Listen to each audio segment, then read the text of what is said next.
Et si on parlait automne?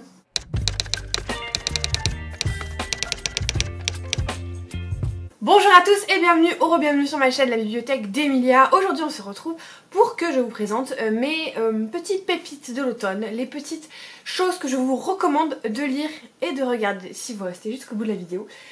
Puisque j'aime beaucoup, vous savez, la saisonnalité, j'aime beaucoup lire de saison, j'aime beaucoup regarder de saison, j'aime beaucoup manger de saison.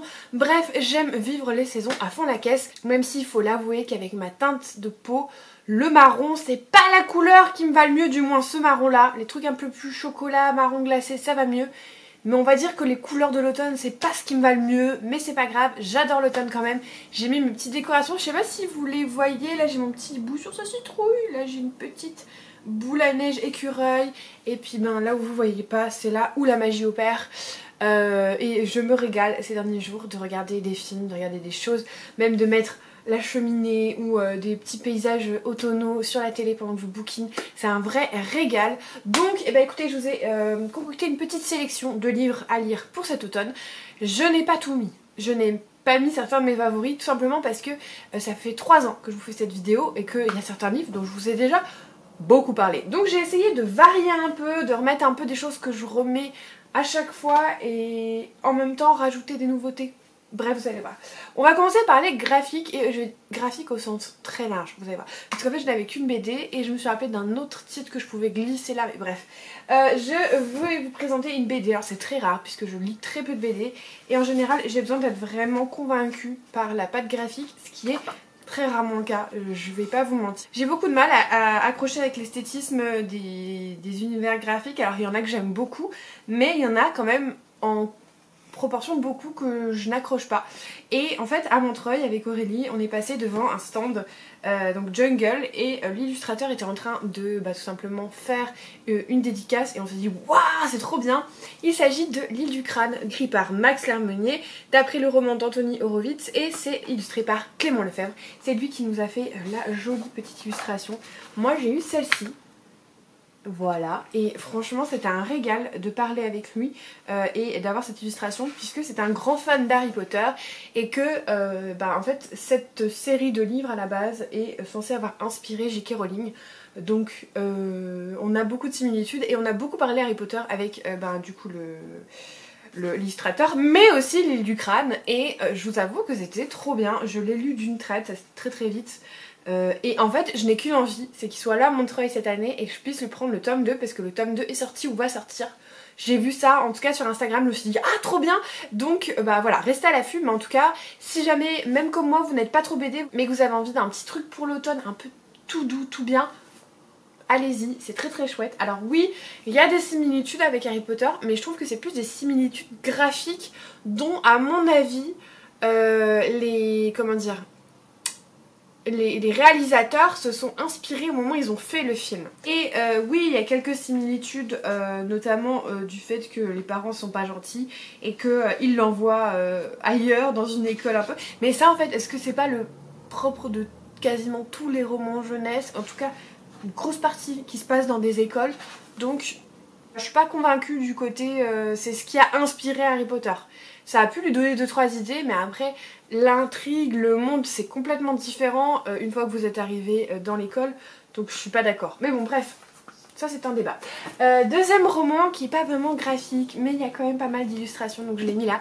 Il s'agit évidemment du tome 2 de Mémoire de la forêt, écrit par Mickaël Brun-Arnaud et illustré par Sanoé. C'est une saga coup de cœur chez moi, vraiment c'est une saga chouchou. Le dernier tome sort en octobre, mais il parle du printemps, donc je le dirai un peu plus tard. C'est vraiment une saga que j'aime d'amour, et ce tome sur l'automne est absolument parfait. Vous avez en fait plein d'illustrations, mais également des pages de carnet qui correspondent au carnet du grand-père, je crois, du père-grand-père de Archibald Renard, et qui du coup relate ses mémoires dans ce petit carnet. Donc c'est pour ça qu'on a certaines pages qui sont blanches et d'autres qui sont jaunes, mais vous avez des très jolies illustrations. Bref, si vous ne connaissez pas Mémoire de la forêt, qu'attendez-vous? Si vous n'avez pas envie de pleurer, peut-être passez votre chemin, parce que cette série elle est vraiment pleine d'émotions, pleine de douceur et pleine de... Voilà, dans mon cœur elle est vraiment au top du top. Bien que j'ai préféré le tome 1, je crois que le tome 2 est celui que j'aime le plus. Après ça fait 1, 2, 3 la vie est bien faite. Dans le top à ce qui me concerne, on suit Archibald Renard comme dans le premier tome qui est libraire à Belle-Écorce et un jour Célestin Loup arrive et prétend que la librairie lui appartient et que le grand-père d'Archibald Renard aurait volé la librairie au grand-père de Célestin Loup. Et du coup il va en fait essayer de comprendre ce qui s'est passé et de découvrir la vérité à travers les carnets, à travers une expédition. Avec son neveu Bartholomé, ils vont partir en petite balade et c'est vraiment des thèmes à chaque fois qui sont hyper bien abordés, qui sont très beaux, qui sont très doux. Et lisez Mémoire de la forêt. Juste en fait, lisez Mémoire de la forêt. J'aimerais vous présenter une catégorie de livres que j'associe tellement à l'automne. Il s'agit des romans gothiques et j'en ai 3 à vous présenter. Un que je vous présente depuis au moins l'année dernière. Il s'agit de Des cendres sur tes mains de Nora Lake, publié chez Hurlevent. C'est honnêtement un livre que j'ai adoré, qui était vraiment très qualitatif. Au-delà du fait que j'aime beaucoup les éditions Hurlevent, Nora Lake, j'ai découvert sa plume et j'ai très hâte de découvrir ce qu'elle va faire. Je sais qu'elle va sortir un roman qui a été écrit à 4 mains aux éditions Naus en octobre, là, bientôt. Je vais me le procurer parce que franchement ça a été un gros coup de cœur. En fait on est en Angleterre déjà, fin du 19e, avec une orpheline qui est recueillie dans un manoir avec un étrange tuteur et il y a des fantômes, il y a des secrets, voilà, il y a plein de choses bizarres qui s'y passent et franchement au niveau atmosphérique c'était excellent, au niveau plume c'était excellent, les personnages étaient très bien travaillés. Il y a eu juste un petit passage qui m'a fait un peu... mais franchement pas grand chose et je peux que vous conseiller de découvrir Des cendres sur tes mains si vous cherchez une ambiance glauque, un peu manoir hanté, un peu à la Mexican gothique mais sans le côté mexicain, plus Angleterre fin du 19e. Ça c'est pépite. Un autre manoir un peu glauque mais un peu plus, on va dire, YA. Il s'agit de Galante de Willy Schwab, publié, donc moi j'ai la version collector ou de Waterstones. C'est publié chez Lumen et Lumen ressort cette année, c'est pour ça que je vous le présente, une version collector en français. Donc si jamais vous avez adoré ce roman et que vous avez envie d'avoir une belle édition dans votre étagère, voilà. Galante, c'est l'histoire d'Olivia, je crois, oui Olivia, qui en fait est une orpheline. Quelqu'un va venir la chercher en lui disant que on lui lègue un manoir qui s'appelle Galante. Sauf qu'en fait elle a des espèces de visions et puis surtout des souvenirs de sa mère qui lui disent de ne jamais y aller. Elle va quand même y aller et là-bas elle va découvrir des choses un peu bizarres qui s'y passent. Elle va découvrir qu'elle va avoir des règles un peu bizarres, genre de ne pas sortir après la nuit, des choses un peu cheloues et elle va découvrir un monde un peu parallèle. C'est trop bien, c'est un conte gothique que j'ai trouvé très bien et en plus Olivia est muette. Je sais plus si elle est sourde mais en tout cas elle est muette et j'ai trouvé que le traitement de cet handicap était hyper bien fait, c'était très bienveillant et j'ai vraiment beaucoup aimé la façon dont c'est incorporé dans le roman, vraiment ça a été hyper bien fait, donc je vous conseille Galante à 1000%. Et enfin le dernier manoir un peu gothique que je vous propose, il s'agit d'un tome 2 mais le tome 1 marche tout aussi bien. Le tome 3 devrait pas tarder à arriver dans mes mains, je crois qu'il est livré en novembre puisque c'est des versions Fairyloot. Il s'agit évidemment de Belladonna et donc Foxglove, le deuxième tome où on va suivre Signa qui en fait a des pouvoirs un peu particuliers. Elle peut parler à l'ange de la mort, elle peut voir certains défunts et en fait elle est un peu maudite, c'est à dire que toutes les personnes avec qui elle vit finissent par mourir et un jour elle arrive au manoir Thorn. Je crois que c'est Thorn ou Hawthorne. Hawthorne, c'est mieux. Là elle va découvrir que la femme de son tuteur qui est son cousin, je sais plus trop quoi, est décédée un peu bizarrement et que la fille, la cadette, est très malade. Elle souffre d'une maladie un peu bizarre, personne ne sait comment la guérir, tout est un peu bizarre, un peu étrange. Et c'est là qu'elle va commencer à mener l'enquête avec l'aide de l'ange de la mort, évidemment, qui va devenir un ami très proche, on va dire. Et dans ce deuxième tome, on va surtout suivre sa cousine, donc la petite fille qui dans le premier tome est très malade, qui s'appelle Blythe. Et c'était trop chouette. C'est très chouette, c'est gothique mais en même temps c'est un peu romantique, il y a de la romance mais honnêtement c'est pas de la romance cucu, enfin voilà, vraiment de la romance gothique, mélancolique, nostalgique, ça a ce côté très fleur fanée que j'aime beaucoup pour cette période. En fait c'est vraiment un roman d'ambiance avec à la fois une petite enquête, je qualifierais pas non plus ça de roman policier mais avec une petite enquête, une petite romance et ce manoir hyper angoissant, hyper flippant et cet ange de la mort qui va vraiment bousculer un petit peu les codes et autres, mais je peux pas vous en dire trop parce que sinon je vous spoil. En tout cas c'est une saga que j'aime beaucoup, que j'ai très hâte de finir en fait, j'ai hâte de lire le troisième tome et puis voilà, donc je vous en reparle très vite. Ensuite on va passer à des récits académiques que je trouve très bons pour l'automne. Alors j'ai volontairement pas qualifié ça de Dark Academia puisque ce que je vais vous présenter ce n'est pas de la Dark Academia. On vous dit sur les réseaux que la Dark Academia c'est une école de magie, non pas du tout, pas du tout. Je pense qu'il faut rétablir les choses. La Dark Academia c'est un sous-genre du thriller en fait. Pas totalement un thriller mais en fait la Dark Academia de base c'est un univers académique universitaire réel. Oxford, Cambridge, quelque chose d'élitiste, il y a un meurtre et une bande d'adolescents. On se doute qu'il y a des secrets, il y a des choses, il y a des non-dits, c'est des choses qui sont voilà en sous-texte et il faut découvrir ce qui s'est passé à travers soit une personne extérieure, soit une personne du groupe et surtout il y a un très gros intérêt à un art, ça peut être la littérature, ça peut être la musique, ça peut être la peinture, enfin, tout ça c'est la Dark Academia. Il peut y avoir un peu de surnaturel, c'est ok, mais à la base, il n'y a pas de surnaturel. Donc, ou du moins, c'est peut-être un petit peu implicite, mais c'est pas de la fantaisie quoi. Donc, je voudrais rétablir les choses. Ce que je vous présente, ce n'est pas de la Dark Academia, c'est juste des univers de fantasy en milieu académique. Comme ça, c'est fait. Celui-là, c'est même plus fantastique que fantasy. Les Portes Perdues de Shannon Maguire, c'est le premier tome de la saga des enfants indociles. Je vous en parle tout le temps. J'adore cette saga, elle est trop bien. Il n'y a que le premier tome qui se passe vraiment dans une école, mais c'est mon préféré. En fait on suit une jeune fille qui est partie dans un monde imaginaire, un petit peu comme Alice qui est allée au pays des merveilles, voilà, et qui en est revenue, ou Wendy qui est allée au pays imaginaire et compagnie. Et en fait, elle, ce qu'elle a envie, c'est de retourner là-bas. Elle se sent hyper mal dans son vrai monde, et elle se laisse dépérir. Et elle va être du coup inscrite à une école pour enfants particuliers, et ce sont que des enfants qui sont partis dans d'autres mondes, qui en sont revenus, et qui pour la plupart aimeraient bien y retourner. Et donc on va suivre Nancy, c'est quand même un petit peu Dark Academia quand même, puisqu'il va y avoir un meurtre, et qu'on va chercher qui a fait quoi, tout en explorant les mondes parallèles, même si on n'y va pas dans ce tome-là, on y va dans les tomes d'après. On en entend parler, on découvre la manière dont les différents mondes fonctionnent, puisque vous avez comme des coordonnées nord-est, ouest-est, sauf qu'en fait c'est rien à voir, c'est soit de la logique, soit de l'anarchie, et après vous avez du bien et du mauvais, je crois, et après vous avez voilà ce quadrillage et les mondes peuvent se mettre un petit peu partout. Bref, c'est vraiment un récit que j'ai adoré. C'est un récit qui fait même pas 200 pages, mais en 200 pages, l'autrice elle arrive vraiment à vous transporter et pas besoin de plus. Pas besoin de plus. Alors, mais moi je suis la première surprise, mais pas besoin de plus. Et franchement c'est une saga que j'aime beaucoup. Pour l'instant Pygmalion a arrêté la publication, mais bon ils ont arrêté toute publication donc voilà, j'espère que ça va reprendre parce que vraiment cette saga je l'aime trop et si jamais, bah tant pis, je continuerai en anglais, surtout qu'en plus c'est pas hyper compliqué je pense à lire en anglais, mais j'aime trop, voilà.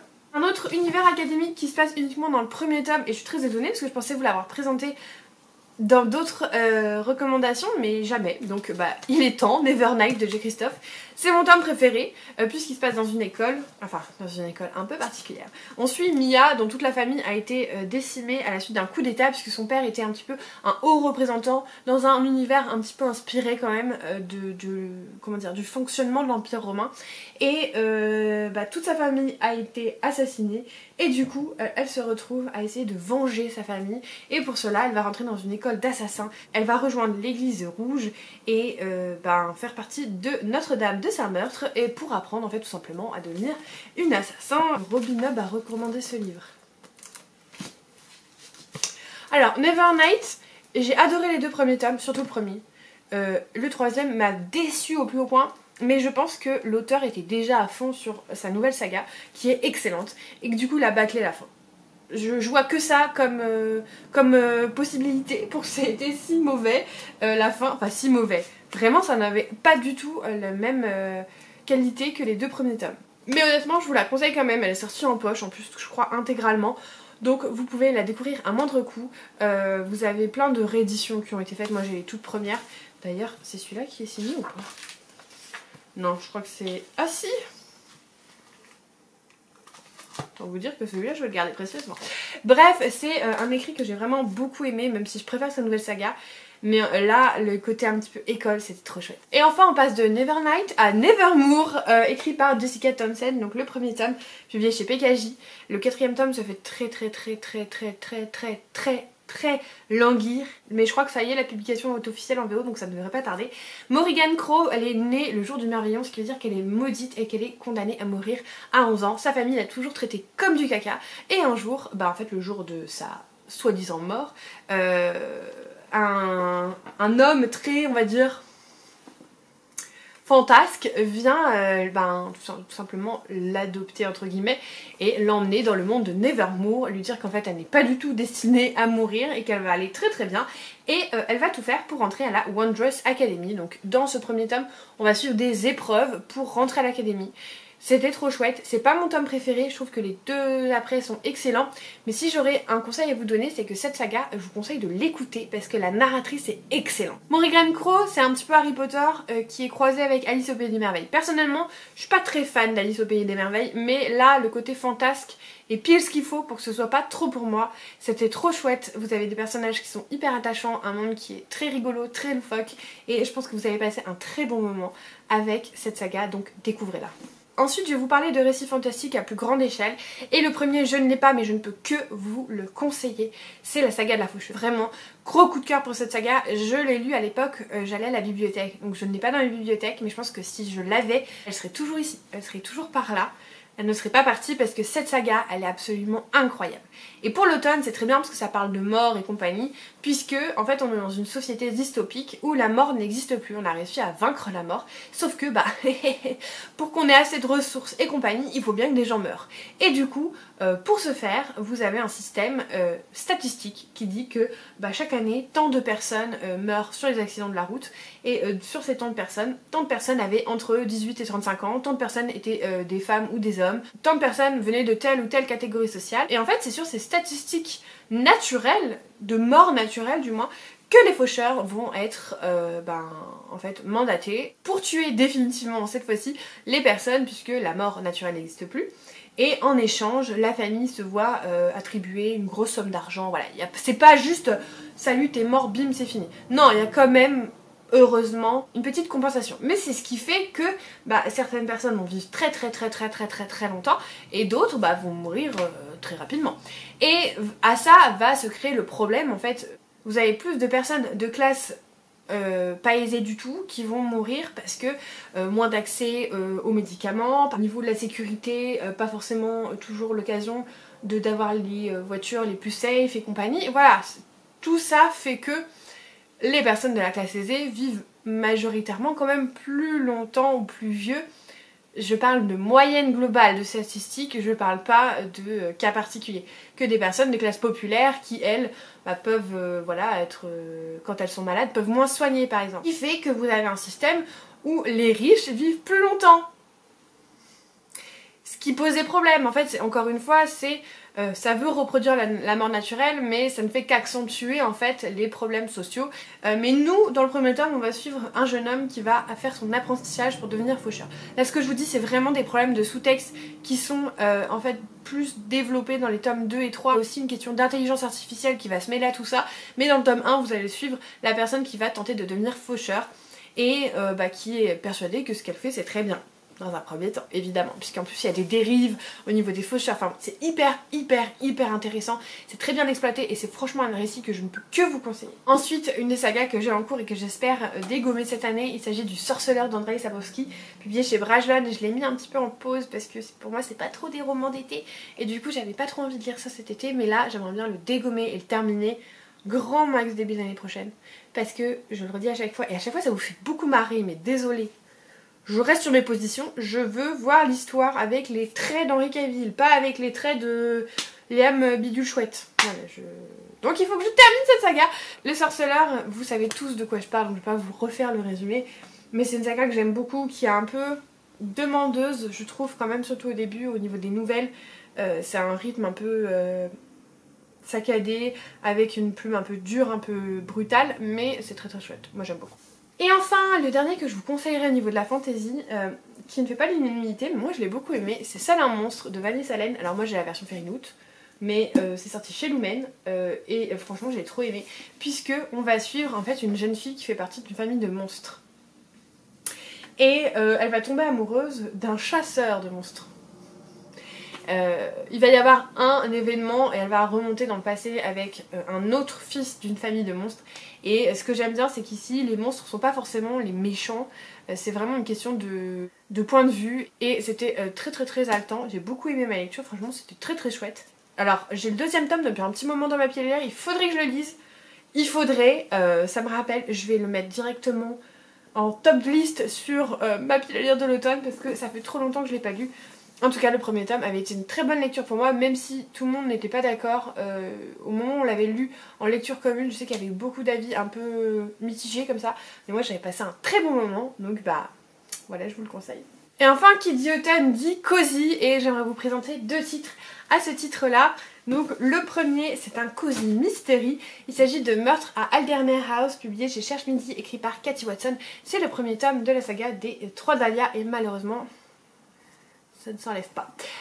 On va suivre en fait 3 personnes qui sont des actrices et qui ont joué le rôle de Dahlia Lively, d'où 3 Dahlia, qui est une espèce de Miss Marple et qui est un peu une figure, voilà, du cinéma, du crime, voilà, de ces téléfilms d'enquête et compagnie. Et du coup, on a vraiment 3 générations qui vont se retrouver. La Dahlia Lively originelle, vous avez la deuxième génération qui, elle, je crois, était en série TV, et vous avez la troisième Dahlia qui va, elle, interpréter pour la première fois, je crois, au cinéma. Et c'est en fait pour fêter un petit peu la fin du tournage, je crois au début, que toutes les personnes qui sont un petit peu associées de près ou de loin à Dahlia Lively sont réunies dans un manoir. Et évidemment une personne va mourir. Et du coup nos 3 actrices vont prendre le rôle de leur chère Dahlia et vont mener l'enquête. Et c'était hyper chouette. Pourquoi? Parce qu'on suit un groupe multigénérationnel. Et ça c'est assez innovant, c'est assez chouette dans le Cozy Mystery, puisque souvent vous avez notre héroïne avec 1 ou 2 personnes autour d'elle. Là vous avez vraiment la personne presque âgée, la quinca et la petite jeune qui vont vraiment vivre ensemble, qui sont très différentes, mais qui vont se soutenir, qui vont mener l'enquête ensemble, qui vont disposer des différents talents, des différentes connexions, et c'était hyper chouette. J'ai passé franchement un très bon moment de lecture et je n'ai qu'une hâte, c'est de lire le deuxième tome qui sort je crois le 27 septembre.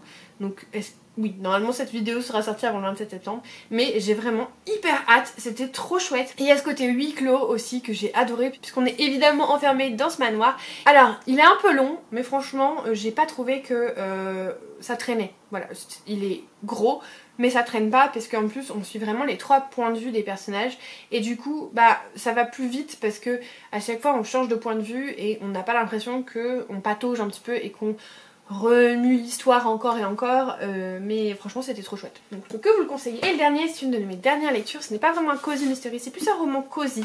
Il y a une petite pas enquête mais un petit mystère, mais c'est surtout cosy. Il s'agit de La mort de Tante Dimitri de Nancy Atherton, publié chez Verso. Et alors si ça crie pas le cosy et l'automne, je sais pas quoi vous dire.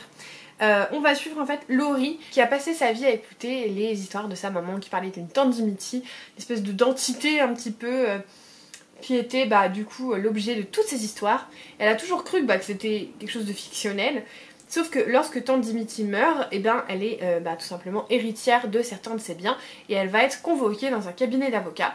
Elle va apprendre que du coup non seulement cette tante est réelle, mais qu'en plus elle lui a donner une mission, celle de récupérer toutes ces histoires pour en former un livre. Pour cela, elle va devoir aller dans son cottage en Angleterre, celui qu'elle lui a légué, avec le fils de l'avocat pour l'aider en fait dans les démarches administratives. C'était si beau, c'était si mignon. Laurie, c'est une personne qui est détruite de A à Z, il n'y a rien qui se passe bien dans sa vie, elle a perdu sa mère, elle a pas un travail qui la... voilà, elle est adulte et pourtant elle est obligée de vivre en coloc avec des petites jeunes étudiantes parce qu'elle a pas de quoi se payer un appartement décent. Elle est vraiment dans une phase de sa vie où genre ça va pas. Et là elle va tout simplement retrouver un peu de magie avec la tante Dimitri qui finalement est réelle, avec tout ce cottage en Angleterre, avec les choses surnaturelles qui vont s'y passer, parce qu'il y a un petit peu de surnaturel là-dedans. Et c'est hyper bienveillant, c'est hyper doux, c'est hyper réconfortant. C'est typiquement ce que vous avez envie de lire le dimanche après-midi quand il pleut, avec une tasse de thé chaud sous un plaid, avec une petite bougie, des petites lumières. Voilà, c'est typiquement ça, ça fait du bien au moral, c'est tout doux, c'est tout beau. C'est écrit en 93 à la base, mais j'ai pas tellement ressenti le décalage. Il y a une histoire comme quoi ils ont pas de téléphone portable par exemple, mais Il n'y a pas ce côté vieillot un peu cliché qu'on peut retrouver dans certains écrits de cette époque-là. Donc très bien. Et par contre c'est une longue saga. C'est une très longue saga donc je sais pas dans quoi je m'embarque. Le deuxième tome sort également en octobre puisque c'est ce qui a marqué ici sur le petit marque-page et je crois que c'est plus le même nom mais c'est pas grave. L'important c'est que ça sorte en octobre et j'ai déjà très hâte de lire le second tome. On arrive à la fin des recommandations livres et laissez-moi vous recommander quelques films. Juste quelques-uns, voilà, histoire de vous aider à passer un automne encore plus cosy. Le premier que je vous recommande, c'est un film qui est hyper vu. Je sais même pas si vous pouvez le trouver en streaming, je ne crois pas parce que j'ai essayé de le retrouver et je suis pas arrivée. Alors si vous avez Canal, vous pouvez le voir large. C'est un film de mon enfance que j'ai adoré. Et je pense que si je le regardais aujourd'hui pour la première fois, je l'aimerais beaucoup moins. Mais je l'ai adoré, c'est Un amour de sorcière. C'est avec Vanessa Paradis et Jean Reno. Et franchement, j'aime trop ce film. J'aime trop ce film. L'histoire, vous avez les sorcières qui sont gentilles et vous avez les warlocks, les sorciers qui doivent choisir le bien ou le mal. Et le seul homme de la famille a choisi le mal, c'est le personnage joué par Jean Reno. Morgane, qui est donc la sorcière qu'on suit, qui est jouée par Vanessa Paradis, vient d'avoir un fils. Et en fait, je crois que c'est à Halloween, il va devoir être parrainé par un homme. Et du coup, le problème, c'est que le seul homme, il est mauvais, donc ce qui rendrait son fils mauvais. Pour cela, elle peut lui enlever ses pouvoirs et elle doit sacrifier quelqu'un qui est né le même jour que lui. Alors pas la même année, mais le même jour que lui. Et c'est comme ça qu'elle va partir à la recherche d'hommes, voilà, qui pourraient potentiellement être nés à la même date que lui. Et c'est évidemment une romance, mais c'est hyper beau, c'est hyper doux, c'est plein de petits trucs de sorcellerie. Alors ça a sûrement très mal vécu, mais j'ai adoré ce film, donc franchement, ça c'est un film que j'ai envie de revoir.